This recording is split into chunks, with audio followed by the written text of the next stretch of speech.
Recently, my wife and I had the opportunity to enjoy an older movie.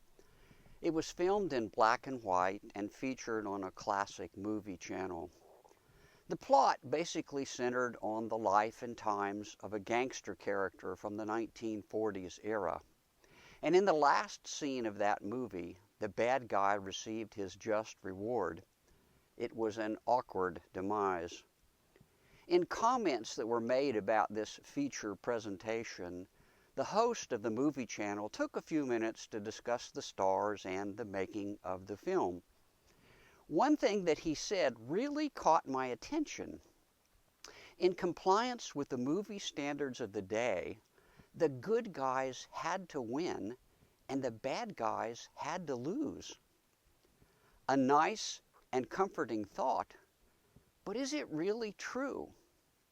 Do good guys always win in this life? And do bad guys always lose?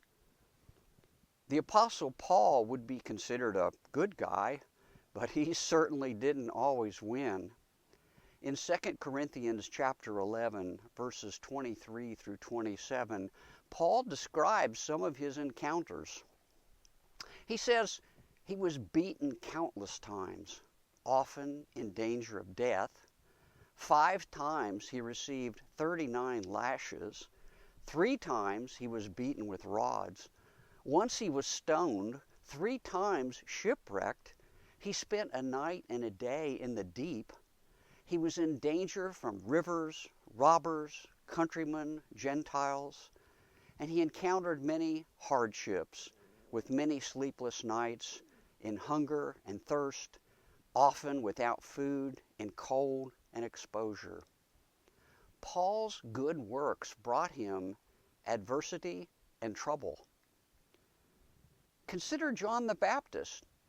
He was a humble servant of God, adorned with a garment of camel's hair, feeding on locusts and honey. A man who answered God's calling to go forth and prepare the way for the Messiah, saying, "Repent, for the kingdom of heaven is at hand," Matthew chapter 3, verses 1 through 4. John was God's messenger and prophet. He spoke the truth, even though it landed him in prison and ultimately cost him his life. When Herod received word from John that it was unlawful for Herod to have taken and married his brother's wife, Herodias, Herod had John arrested and bound in prison. Herodias detested John and wanted him put to death. But Herod feared John as a righteous and holy man and kept him safe in prison, safe at least until the fateful night of Herod's birthday banquet. As the daughter of Herodias danced before Herod and his guests, Herod became so excited that he foolishly offered her whatever she wanted, up to half his kingdom. Then came the shocking request. After consulting with her mother, she asked for the head of John the Baptist on a platter. Immediately the executioner was sent, and we know the rest. The executioner delivered the head to the girl, and she gave it to Herodias, her mother. Needless to say, things did not go well for John. Did the good guy win in this case? Well, I think the obvious reaction would be to say, no. No, life did not end well for John. He was imprisoned for telling the truth and killed in a gruesome act of savagery. Life is not always fair. In the day-to-day struggles, good guys do not always win. But did John actually lose? Jesus said of John, "Truly I say to you, among those born of women, there has not arisen anyone greater than John the Baptist." Matthew chapter 11 and verse 11. By itself, John's demise does not tell the whole story. Winners and losers aren't identified until the race is over. There is more at stake than our earthly existence. In Mark chapter 8, verses 34 and 35, Jesus said this, "If anyone wishes to come after me, he must deny himself and take up his cross and follow me. For whoever wishes to save his life will lose it, but whoever loses his life for my sake and the gospel's will save it." In verses 36 and 37 of that same context, Jesus really nailed it for us. He closed by saying, "For what does it profit a man to gain the whole world and forfeit his soul? For what will a man give in exchange for his soul?"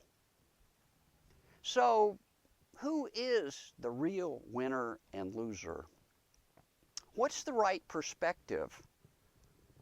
Win on earth, lose out on heaven? Or lose on earth, win in heaven? Blessed is a man who perseveres under trial, for once he has been approved, he will receive the crown of life which the Lord has promised to those who love him. James chapter 1 and verse 12. Paul said, "We are afflicted in every way, but not crushed, perplexed, but not despairing, persecuted, but not forsaken, struck down, but not destroyed, always carrying about in the body the dying of Jesus, so that the life of Jesus also may be manifested in our body. For we who live are constantly being delivered over to death for Jesus' sake, so that the life of Jesus also may be manifested in our mortal flesh." 2 Corinthians chapter 4, verses 8 through 11.